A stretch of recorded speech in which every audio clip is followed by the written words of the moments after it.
Hi, good morning or good afternoon, depending on where you are. Thank you so much, everyone. Welcome to Hyperproof's live webinar today on the IT Compliance Benchmark Survey Top Findings. My name is Jingsong Zhao. I am the host, and I'm also the primary author of the survey and the report. And I'm really glad to be spending time with everybody here. Before we jump into the top findings, I just want to go over a few housekeeping items. First of all, this webinar is being recorded. So right afterwards, you will be able to access the video file, the same link you used to register for the event. You will also be receiving follow-up email with a link to the webinar, and you should be receiving the full report as well. In addition, we will have time for live question and answer about what we're presenting. So don't be shy. If you have any questions as you're hearing something, please just type it into the chat box and we'll make time to try to address your questions at the end. Because the goal here is that you get some valuable information and we can have a little bit of a conversation together. With that, I'm going to just jump in. A little bit more, my role at Hyperproof is I've been leading the content marketing function, and more recently, I'm now also leading product marketing for Hyperproof. I have been working at Hyperproof for almost 3 years now. So when I came in, we launched this, what we call the IT Compliance Benchmark Survey. And so this is actually the third year that we have published this study.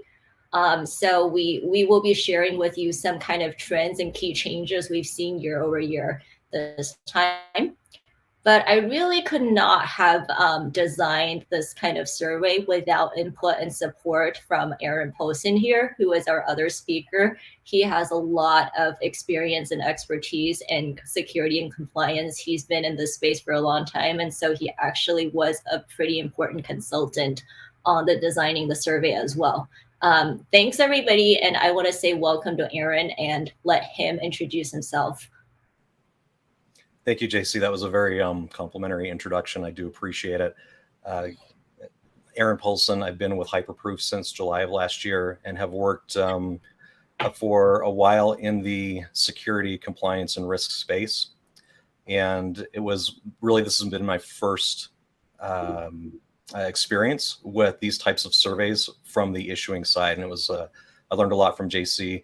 We collected a lot of really interesting information, and we look forward to sharing this with everyone today. So, the goal of us doing the survey and doing the report really is to help everybody here get a good understanding of how, tech companies as a sector are managing their IT risks and their compliance efforts right now.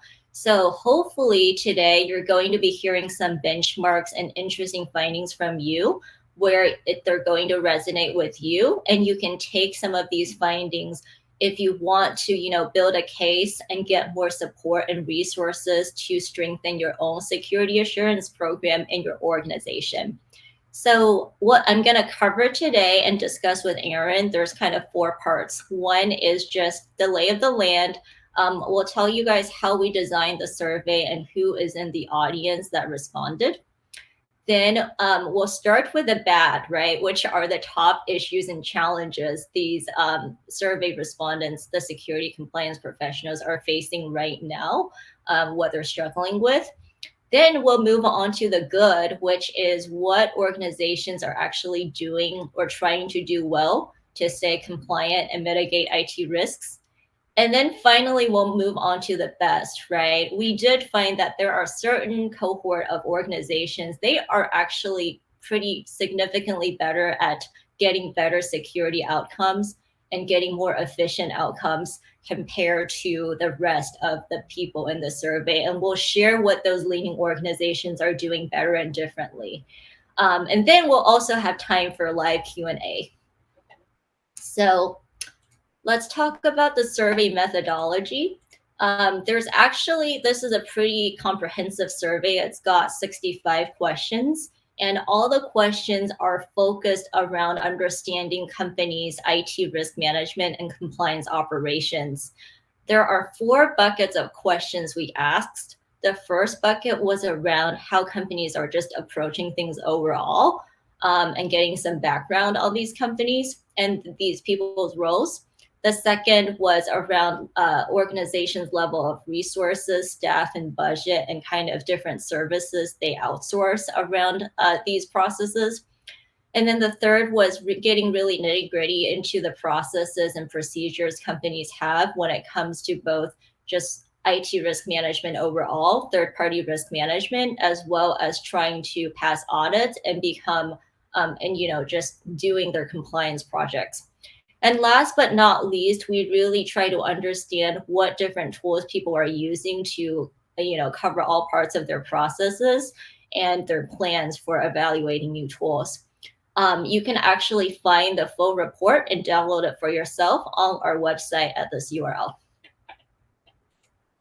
So as before I present this survey, I want to share this compliance operations maturity with you guys and just want you to keep this in mind as you're hearing about the findings. So Hyperproof developed this maturity spectrum about a year ago. This is really based on our experience working with many different organizations at all sizes and all maturity levels, right? This is just a tool to help you kind of quickly identify where you are along the journey and what a next step would look like, and then sort of the key differences between the levels. So a lot of the customers we've worked with when we first start working with them, they're at level one, which is perfectly fine. Some of them are just younger companies, some of them are more tenured companies, but they just haven't really figured out their compliance processes at level one, right? The main focus is really around these passing your audits. Basically, it's driven by external events. There is people doing compliance work, but there's not as much appreciation or awareness from the rest of the organization on what roles they're going to be playing in the compliance program. So the work is really kind of siloed. The work is being done manually with whatever tools the organization have, and they really haven't stood up processes at this point. At level two, it's a company that have some experience, a little bit of experience going through audits, maybe doing one particular program like a SOC 2. They are still very focused on, achieving these standards and maintaining them. So the work is still very much reactive, driven by audits, and it's still being led by the compliance professional or a very small team. But at this point, they've realized that they need a better system in place. They are trying to put some organization in place and some tools in place. So they're starting to mature a bit. And then level three, right? This represents a significant progress in maturity, basically, where now instead of having the work dictated be audits and external events, the work becomes a lot more proactive. It's a lot more driven by the business goals. Okay, what new markets are we expanding to? What data are we collecting? What are our customer requirements? What are the risks we really care about addressing as an organization? And the compliance work, right, is really becoming a part of the overall enterprise risk management program. There is greater recognition across the company that these different people have responsibilities for operating controls and they have a part to do. And the work they're doing, right, is a lot more standardized, a lot more automated. They're taking advantage of technology as much as possible. So it's just something to keep in mind. This is a complementary tool to our report, but I figured it would help you kind of put what you're going to see in context. So we have over 1,000 respondents. 70% of these respondents are working for companies headquartered in the US. The rest are coming from companies headquartered in the UK. All of them are coming from the technology sector. And now that's still pretty broad. It includes software companies, hardware companies, cloud infrastructure companies, health tech, fintech, all of those different areas of tech we have. We were very deliberate in trying to get organizations at different sizes and different revenue levels into the survey. So we have a pretty big spectrum there from small to large. We didn't want to have anyone with less than 50 employees because we figured those companies are just too immature in their risk and compliance journey. And then we have companies, with a variety of different locations as well.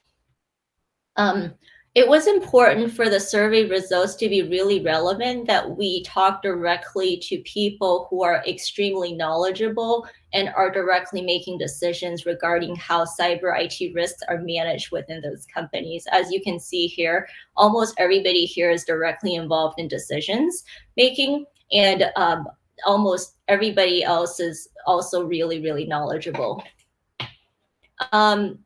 We did want to ask, like, how are IT risk management decisions made at people's companies? Is it really just somebody like a command and control where there's one decision maker, or is there like a shared team in place?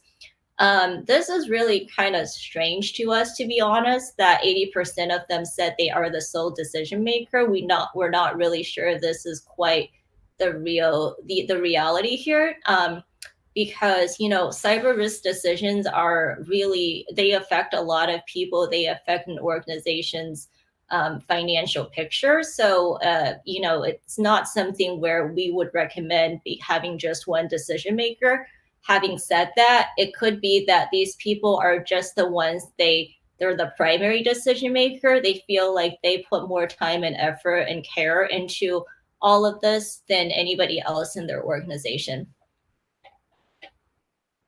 This is just, we did ask everybody how many full-time staff and compliance are in your organization. They could choose either 1, 2, 3, or these buckets for how many full-time staff they have. This is the breakdown, and this is just the breakdown by company size in terms of employee buckets. And then, we know that compliance work really is happening in different places in an organization. There's not always just one central function for compliance. So we did ask people to tell us what their primary job function is. But they could select up to 3, which is why, these numbers do add up to more than 100%. But the obvious things to highlight here is most people are coming from IT or information security or IT audit.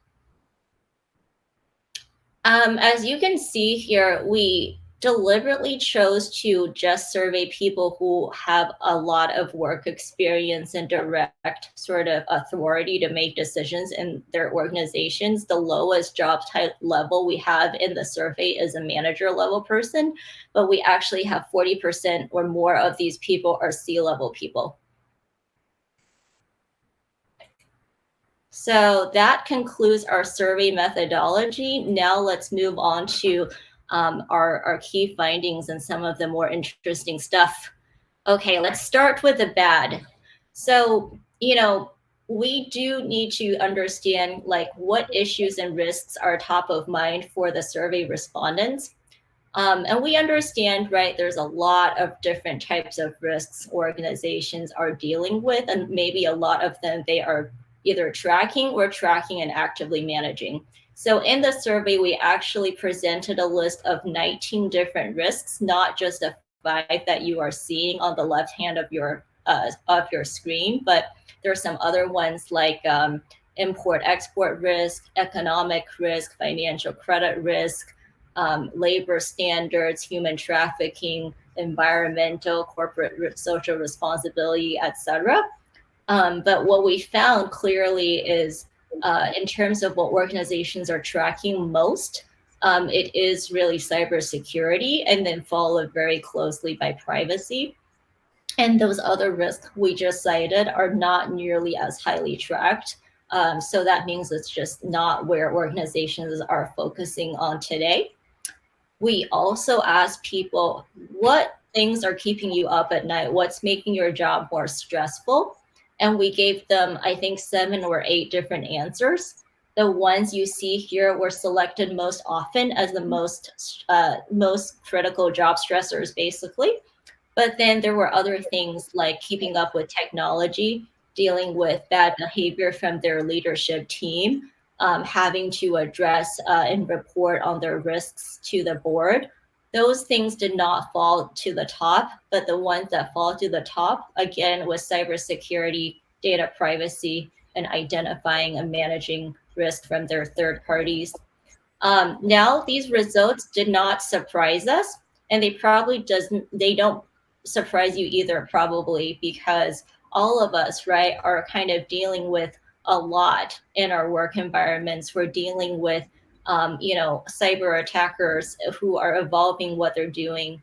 We're dealing with just new technologies that we're implementing. We're moving from on-prem to the cloud. We're dealing with more third parties, and we're also trying to manage and train employees and make sure that they are following protocols in a remote work environment. So it's not any wonder these are the top stressors we are seeing.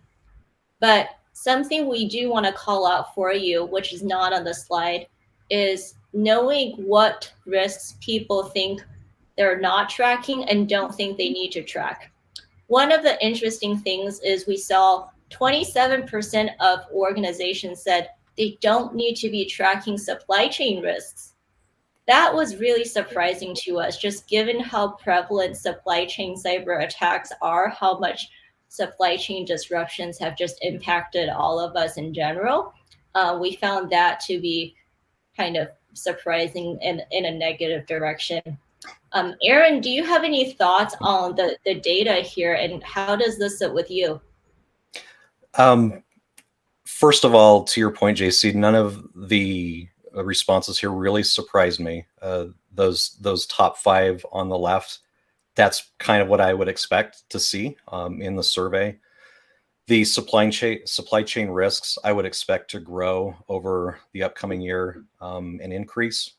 But there's so much overlap between things like cybersecurity and privacy and the supply chain risks that I didn't expect to see a lot of variance in these numbers, and I think the results kind of prove that out. And then also the top three stressors, yeah, absolutely, they're the things that make my life the most stressful as well, and the things that we kind of spend cycles thinking about. It was really interesting though with responses like what we get. We're kind of looking for those outliers, and the one that JC mentioned was really interesting to us, that a full quarter of respondents, 27% I think it was, Yes. indicated that they don't need. So it wasn't that we're not doing it but we need to. It was we don't need to track supply chain risks. And we've spent some time thinking about what that could mean, but it's really interesting, and I would expect that percentage to also drop as more education around maybe what supply chain is, what those risks might entail within your organization. Over this next year, I would expect that to drop. But yeah, it was really interesting. That was one that really stood out to us. So there's good reasons, right? We're talking about this. This was pretty surprising to me personally, but almost everybody, 90% of everybody we surveyed said they have been negatively affected by a third party incident just in the last year. Now, we did ask people what type of events they were impacted by, and it's everything from supply chain disruptions to third party data and privacy breaches to compliance violations related to their oversight of third parties or not having enough strong governance and oversight of their third parties. So it's just it's very clear, right, that organizations have to deal with this. It's also very interesting because we ask people if they currently have a process in place today to identify, treat, and monitor third party risks. And I think 75% of the people said, yes, we do today. And but 90% of them also were negatively affected by a third party incident, which means that there's a lot of opportunity to improve existing processes. Data breaches. Everybody talks about it's not a matter of if, but when a data breach will happen, right? And the data we found here proves that statement to be pretty truthful. We saw 63% of everybody in the survey said they didn't just experience a security incident, but a data breach that led to the disclosure of regulated data like PII or health data in the last 24 months. And these data breaches are pretty costly to the organizations. On average, among the people who had a data breach, the average loss was $4.6 million for them. And you can see on the left-hand side, this is the distribution of how much loss they incurred as a result of it. So again, this is pretty much in line with other data I've seen in the industry, and it's not too surprising for us. Now this is the last kind of slide in this section, and so I just want to call out a few key themes in terms of the challenges we're facing, right? So why is it that we're all facing, third-party incidents, and so many have faced data breaches, even though we are trying, right? There's a few reasons here. One is that there's still, organizations are managing IT risks in an ad hoc, reactive manner, and where they're trying, but these risk management activities, they're happening in silo teams with different processes and with multiple tools. In fact, we saw that 3 out of 5 people in the survey said that, the way they manage IT risks, it lacks coordination. It's more of a siloed effort. And maybe because it's, ad hoc and siloed and not very proactive, people are spending more time than they would like, trying to manage these risks and trying to respond to compliance requirements. 3 in 5 respondents said their team that's responsible for risk and compliance are spending 40% or more of their total time at work on low level repetitive administrative tasks, right? So we see that they're very reactive. A lot of people spend more time than they want to, so they're probably working overtime, and that's leading to fatigue. It's leading to burnout. Now, we did not survey people on burnout ourselves because there was a lot of other surveys out there about burnout, and this was a big topic even at security conferences last year. It was everywhere. But one of the recent surveys we found was 84% of security professionals in the US were feeling burned out at some point in the last year. And most people would admit that when employees feel like really burned out and ready to resign, they just don't care about following security protocols. And then on the other hand, right, you have overworked security professionals who are trying to enforce those security protocols, right? But they may be less vigilant as well. So overall, right, the combination of these things is leading to just subpar outcomes for organizations. Aaron, you've lived through a lot of these challenges. So what do you have to say about all of this? Yeah, I want to jump right down to that 84% first, because I think that puts a lot of what we see in the survey into the context of, when we talk about resourcing here in a moment, but also tying it back to the slide we just saw of, a full 80% of the respondents thought they were the sole decision maker within their organization for like cybersecurity. I think it was also compliance decisions. To me, that was one piece of data that stood out, but is very consistent with, they may not be the sole decision maker, but it feels that way. And to me, that ties into this burnout in information. There's just so much stuff that we're trying to do as compliance professionals. And JC makes a really good point that the more burnout you encounter, the more likelihood you're going to have security issues and compliance issues. The risk for all kinds of issues within your organization increases. And one thing that is actually kind of validating for me personally is to see that burnout is showing up as an actual risk item in a number of risk registers for a number of different organizations. And I think that's great. It's good that that's being acknowledged as an actual risk to the organization. And, implicitly that tells you that people are going to start reacting to it and trying to address it. And hopefully that happens this year, but it was definitely a very common and widespread theme in 2021. Okay. Okay, so let's talk about what we found in terms of how companies are trying to, address their challenges and stay compliant. Before I get into the specifics, I just want you to remember the key theme we found for this year is that organizations are really trying hard. They're trying to do better. They're very aware of many of the risks and threats they have to address. They're actually getting fed up with the inefficiencies they have already experienced in the past, and they have deployed tools to help them gain some efficiencies and some level of sanity. So those are some of the good things. So jumping in, I think, we always want to know, we've had these questions year over year, just what's going to happen to their budget on overall risk management and compliance. This is a third year we actually asked this question. And for the third year in a row, we saw that the biggest proportion of people have said they plan to spend more money in 2022 versus 2021.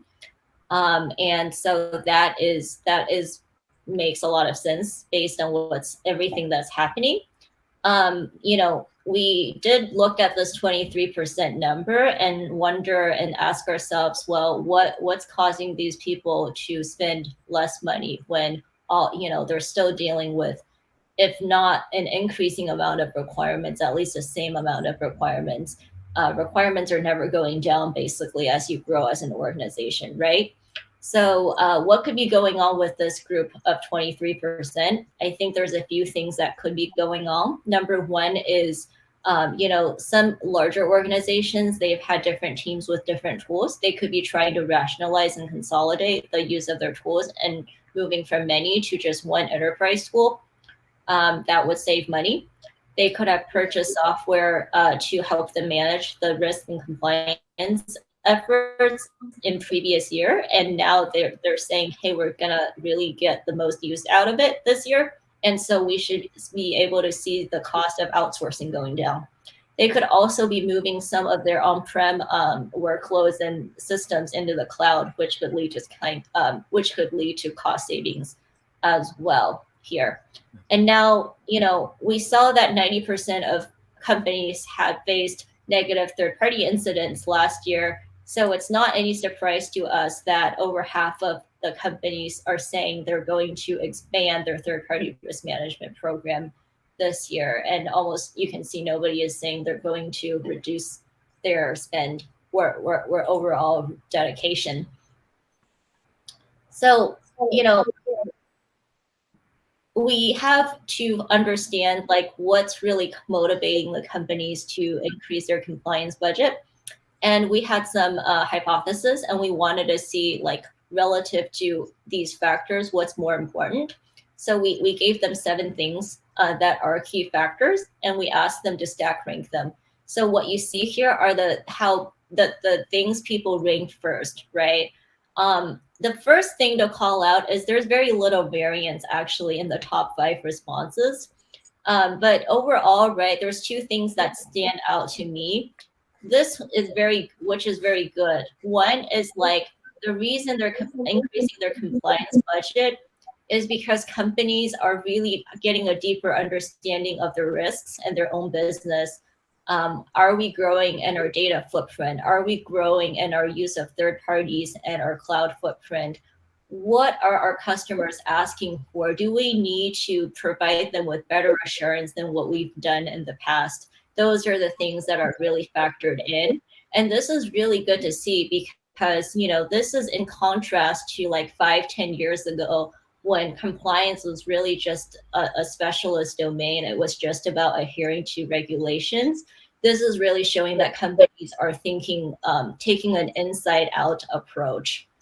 And then, of course, it's not surprising that regulatory scrutiny and enforcement is really another key driver because the more regulations just makes it, relatively more challenging for companies to both be agile and still, meet those requirements.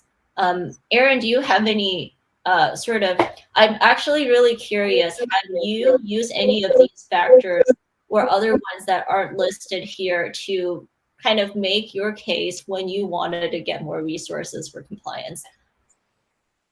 Yeah, all of these look very familiar to me. I have used all of them, or I have worked with people that have used some of these, so they're very familiar. It's not a surprise to me. Even the similar distribution between the drivers makes a lot of sense. And I like the point that you brought up, JC, which is this tells that uh, there appears to be a, more of a push to get deeper insight into the compliance requirements, the complexity of the ecosystem that every company is part of now, and it's not just a U.S. centric or UK, but we see this everywhere. There are just more and increasingly complex regulations that we have to account for, and some of these require specific skill sets, like the growth in data and cloud footprint. Uh, there are things there are controls that differ from on-prem to cloud, and you have to have a particular skill set, for example, to be able to make that transition from one to the other. And all of these, and I looked at this and it's like, yep, every single one of these looks familiar and has been used by me or someone on my team. So. Awesome. Yeah, that's a really good point about the sort of, there's even more nuance of skill sets now that you need, right? It's not just a generalist that you're going to need to meet these requirements, and there's very kind of distinct requirements you may have from one customer to the next, or one region to the next.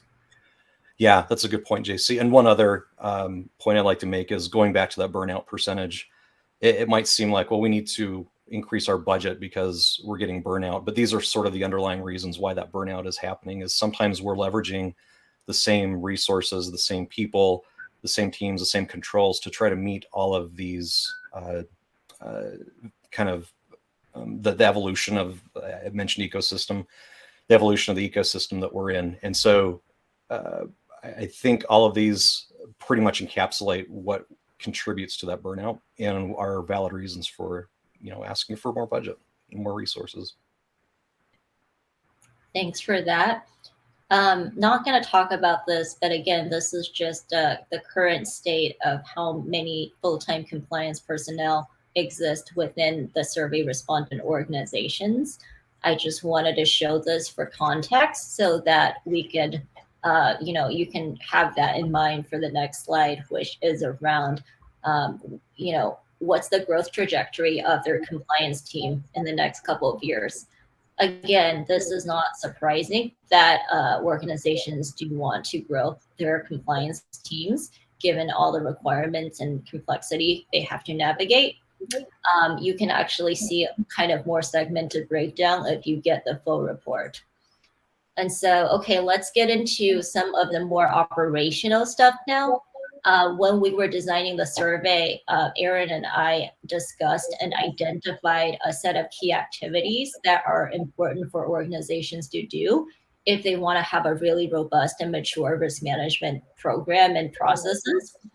So if somebody is, doing all of these activities, then they would be considered a very mature organization.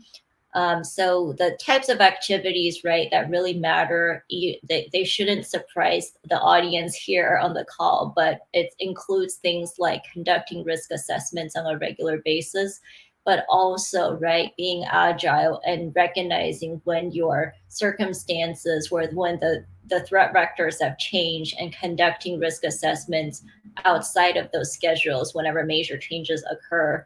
Obviously, right, you need really clear roles and responsibilities and owners for the risks, and make sure that there's somebody responsible and you're not just assuming that it's being covered. Keeping track of a risk register, keeping those risks and priorities up to date is important for executives to make decisions on what to focus and prioritize. Additionally, right, you can't just have a static risk register, but to really know how well you're doing, you want to be mapping controls where your actual processes and procedures to the risks they're meant to mitigate. You want to make sure those controls are effective. You want to actually know when a risk that you care about has exceeded your tolerance level. So you want to have key risk indicators in place. And last but not least, right, you don't just necessarily want to make things up. You should be leaning on some industry best in class resources to help you adopt the best practices, basically. So those are the things we surveyed people, and they could select whether they're doing these things today or they're not, and whether they're doing these things well or not very well. And what you're seeing here is that, for 70% or higher of all the respondents are saying, yep, we're doing these things.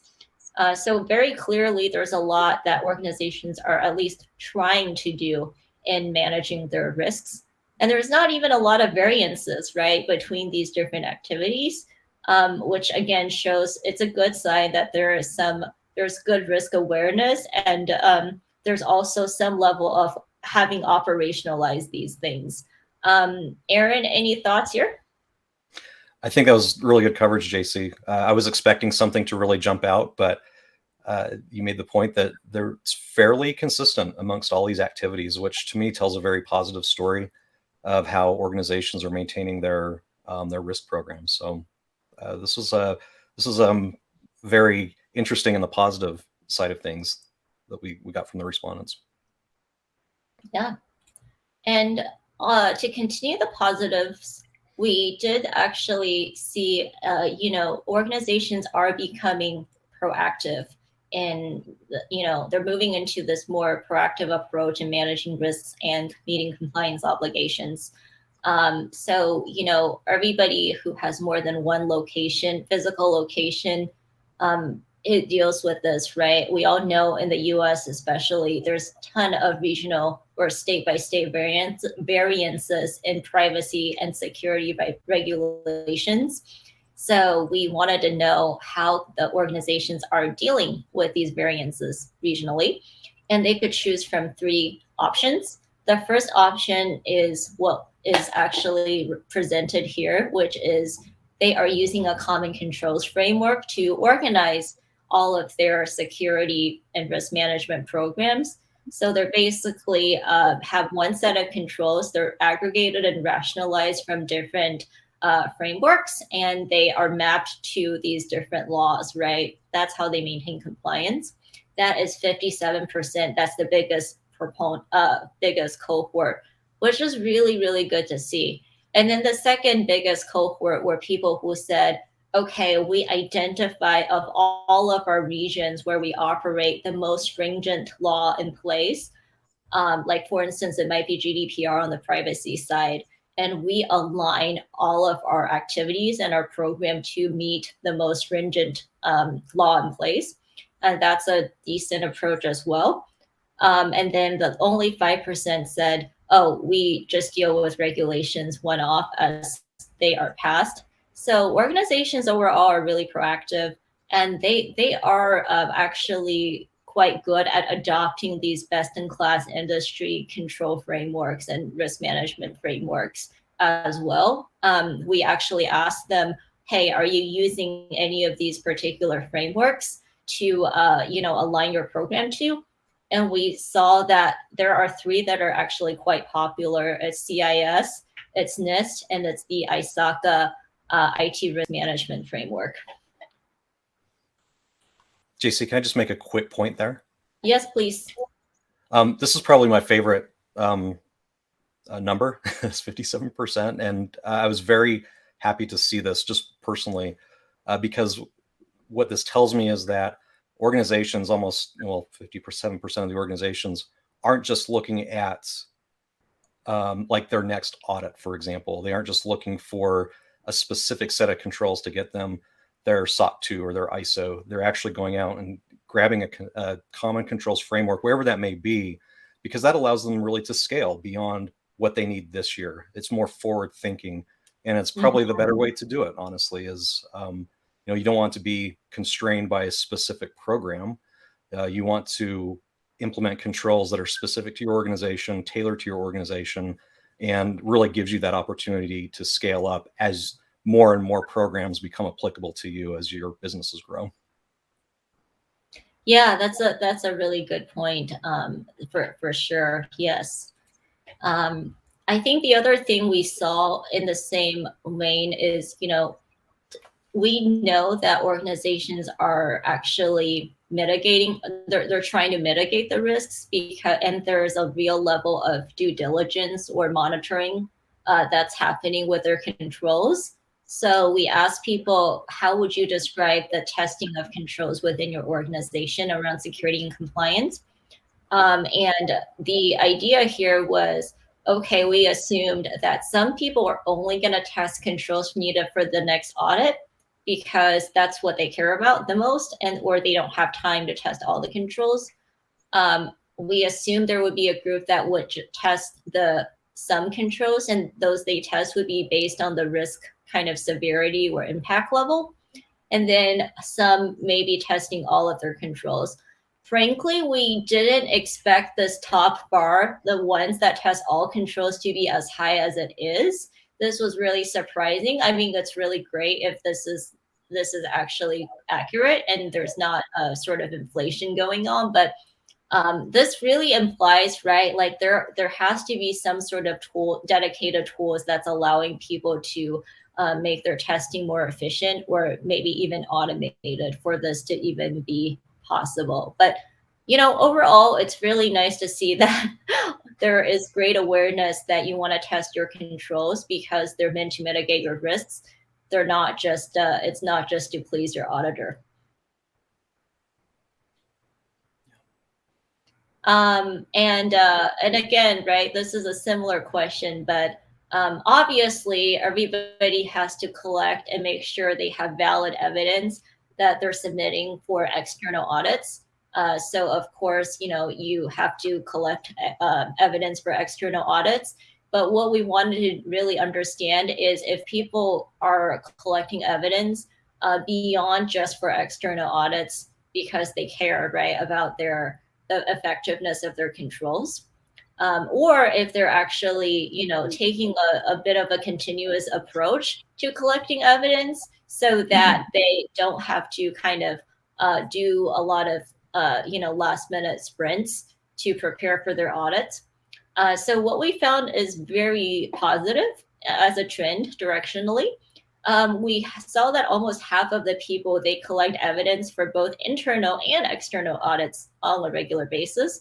This number was up from 27% last year. Not too surprising, over a third of people still just collect evidence for external audits because, frankly, the external audits have auditors, right? They have a more rigorous standard on what you need to do to prove that you're doing something. But then what's really nice to see also is, there's a cohort here, although it's smaller, but they want to be ready for a spot audit at any given time. And they're able to do it because they're collecting evidence on an ongoing basis. Aaron, any comments on the data here? That point you just brought up, JC, I think is really important because I think that's where everyone really kind of wants to manage towards is we don't want audits to be as intrusive and as causing so much interruptions like they do today. And so moving more towards that continuous compliance where we're collecting, on regular cadences, evidences, proofs, as we call them here at Hyperproof, or at least having the mechanism set up where the evidence collection is a lot easier, it's more streamlined and efficient, is really what we want to get to, because we don't want to be surprised when our external auditors come on site, or virtual as it largely is now, before we find issues. And so having the ability to always have that evidence available for us to test the controls is really key.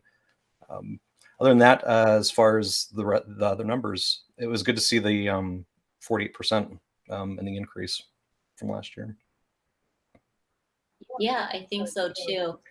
So I guess, we saw some really good things companies are doing, like continually collecting evidence, being able to test their controls and map them to risks, right? What that implies is there has to be some level of tooling going on to help people manage this at scale. These are not things that could be done manually, even if you have an army of people. So what we try to do in this survey is understand, okay, what tools are people using for governance, risk, and compliance? And are those tools effective? What kind of impact have they had on organizations? So what we asked people actually three distinct questions to understand like what tools they are using for different use cases. So the first use case was around documenting and tracking their risks. The second use case was around preparing for audits and managing compliance efforts.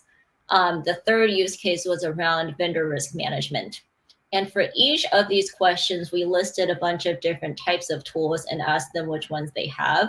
And they range from spreadsheets, which everybody has, to, like SharePoint to, well, excuse me, not SharePoint, but to standalone software to, a larger, a particular module in a larger software to on-prem systems to homegrown systems. So that's the setup. And what we found is like the use of, a dedicated risk module and a cloud-based software to track risks has really increased significantly year over year. And then meanwhile, the use of purpose-built compliance software to manage IT compliance efforts has also really increased year over year. So the adoption of tools, right, at this point, it's really mainstream. It's not just an early adopter thing anymore. So that is, by itself, it's encouraging to see. But what is not so encouraging to see is the fact that organizations have not received full benefits from the tools they are currently using. And why do we say this? Well, it's because, on average, right, the people who are doing compliance and risk management work, they're still spending nearly 40% of their time at work on things that are very repetitive and administrative. They haven't, eliminated those administrative repetitive tasks with their tools just yet. So there is definitely some concern, right? And we really don't, we want to look out for people and we don't want them to be in this kind of situation. So we really have to understand what are the things that are hindering organizations from getting better value from their tools. So why is that the case? Well, I think we dug into the data. Erin and I had a bit of discussion as well amongst ourselves to prepare for this. And we really found that there's kind of two key reasons. One of the main ones is that their existing tools for risk and compliance management are not integrated well with their other applications and systems in their organization. Compliance is something, risk management, they're all things that involve multiple stakeholders outside of compliance, people from, IT, engineering, HR, finance, legal, business stakeholders like Salesforce admin, et cetera, right? So there's a lot of different tools that companies are using to store evidence, to communicate, to even like run their engineering development efforts. And some of these tools are actually where the evidence of controls effectiveness are coming from. And those tools are not necessarily integrated with their GRC tool. So that's something that's definitely a reason here that we want to call out and for you to remember. We did ask people what specific systems they want to see their GRC tool integrated with, and this is the ones that they mentioned as important for the respondents.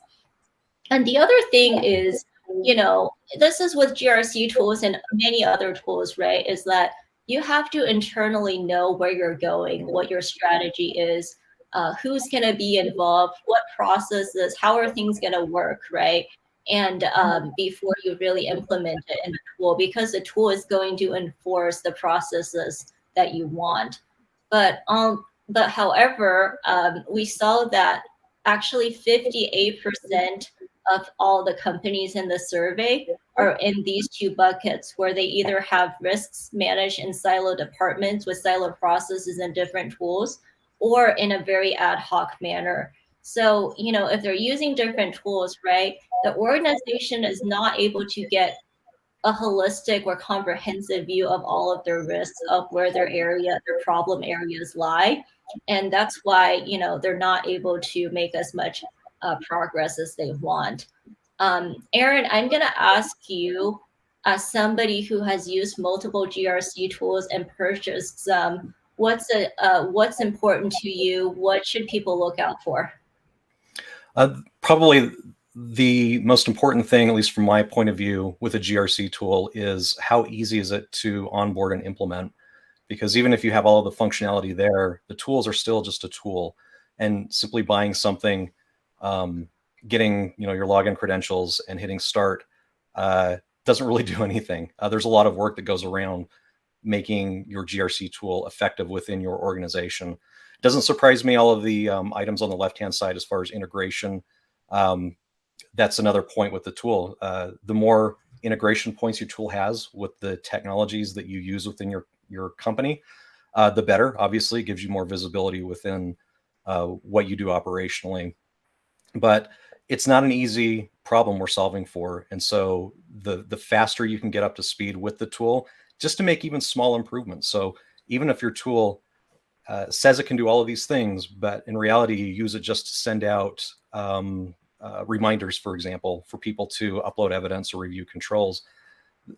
I would consider that a significant win within your organization if you aren't already doing that. So the efficiency gains, just because you have a tool, doesn't necessarily mean they come automatically. There is still some work to get them up and running. And yeah, those integration points, I think those are really key. A lot of these that we have here listed are cloud-based. The other hurdle is, what about those on-prem resources you need visibility into? And so that's another, I think that's another key consideration with these tools. That makes a lot of sense.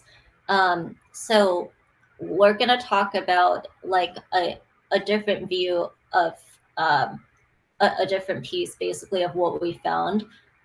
We wanted to understand, like, what's the organization's overall outlook or perspective on the purpose of their compliance function. There's really two ends of the spectrum here, right? On one hand, some organizations, they're just looking at compliance as a function that really enforces regulations and industry standards. They're saying, okay, we got to do this because we have to pass these audits because our customers wants to see our certification or our SOC 2 report. And we really just, that's why we have a compliance team. On the other hand, right, there's these organizations that take a risk first, integrated, and more balanced approach where, the organization has a clear understanding of the key risks they face. They put controls in place to mitigate the risks. Of course, they still care about compliance and meeting their requirements and preparing for audits, but that's not their primary focus. Their primary focus in their compliance program is making sure the controls are solid, that they are operating effectively on an ongoing basis. So, right, in short, they have aligned their risk and compliance activities together.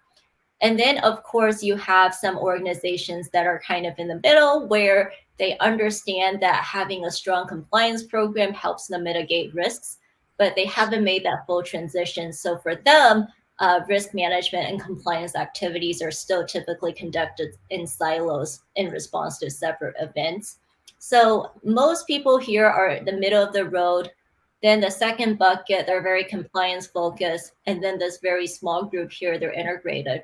However, what's really interesting is that the integrated organizations, their rate of security incidents and data breaches is actually statistically significantly lower than these two other groups over here, the compliance centric group and the risk aware but siloed group. So these people, right, they're just better at mitigating security risks. This is because they actually are taking a risk first approach, so they probably have better controls in place and better monitoring in place. And then we also found that when organizations take an integrated and risk first approach, they are a bit more efficient in terms of managing their compliance projects. They're spending less time on administrative tasks compared to these other groups over here. So what are they really doing better than the rest? Well, again, if you guys remember this list here, right, these are the key things that are kind of the milestones or key things you want to do to have strong risk management and strong compliance. And we asked everybody to tell us how well are you doing in each of these things.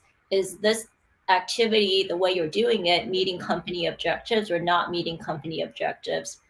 And okay, so overall, most people have a pretty rosy view of, they're doing pretty well.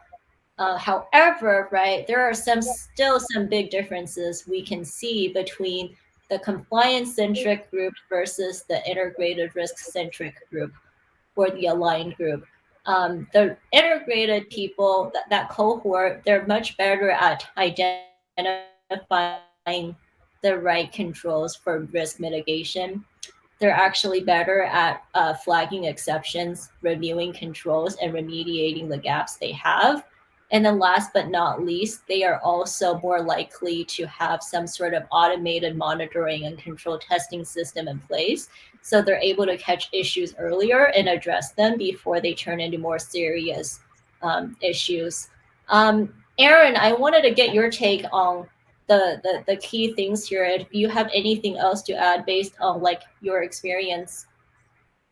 I I think you did this very well, JC. I think you covered a lot of the main points. It was interesting, I think, for both of us to see that those that responded that they have an integrated um, risk management program or team or organization, I should say, are doing better in all of these areas, even with the rosy outlook. I thought these are pretty high percentages that they're meeting these objectives, but that's great.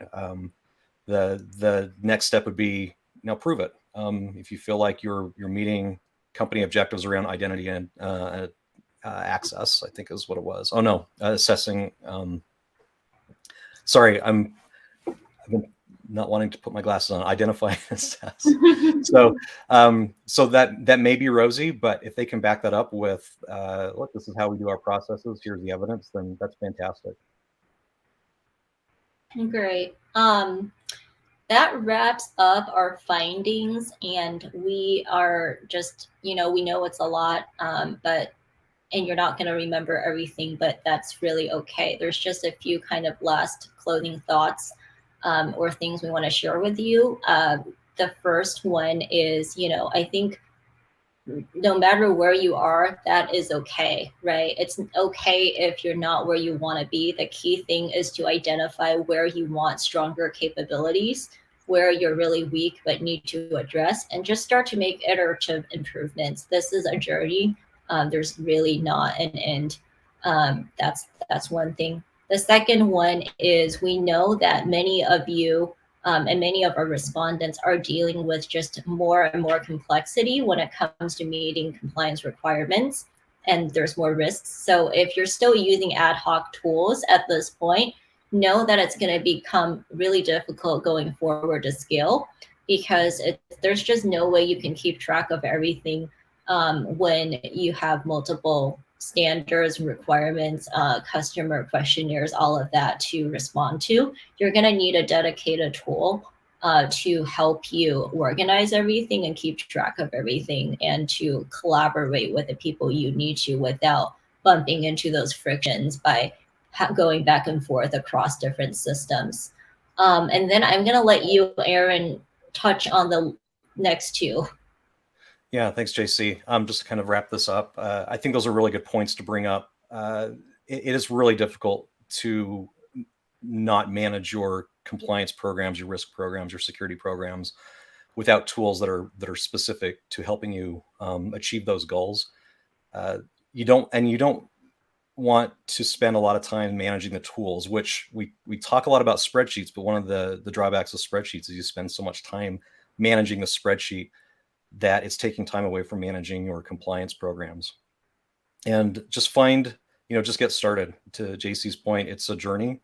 Any efficiencies you can find, it may not seem like a lot, but when you make those small incremental improvements, they start adding up. If you can save yourself an hour a week over the course of the year, that'll start adding up. And that's just for you. If it's your entire team that's saving an hour a week, That's a significant time savings in managing your programs. And then the big one, because I really think, and JC, and I think all of us here at Hyperproof feel this is going to be a big item in 2022. It was in 2021, but ensuring that your third-party risk management processes, excuse me, are tightened up. There will probably be more and more focus on this going forward in the coming years. But again, this kind of goes back to find a good tool that can integrate your controls, your risk, help you with your audits, and start chipping away at that 40%. Mm-hmm. Yeah, that makes a lot of sense. Well, again, we just want to thank everybody for spending time with us. And I don't see any questions right now, but please, if there are questions, or if you want to learn more about this research or talk to us about how Hyperproof may, help you on your journey, we'd love to talk. Our emails are here. And we really do invite you, if you want to, just to reach out to us. With that, I want to say thank you for all of your time spent with us today, and I really want to thank Aaron, who is just an awesome colleague all the time, and a great collaborator. I really enjoyed your thoughts and comments throughout this just made it more fun for me. Thank you very much, JC. I'm blushing right now, but and back to you as well. It's just the amount of effort to go into these surveys is enormous. So thank you for all the work you put into here and pulling these numbers out. So thanks everyone for attending, and hope everyone has a great rest of the week. All right. Thank you, everyone. Have a great rest of your week. Bye-bye.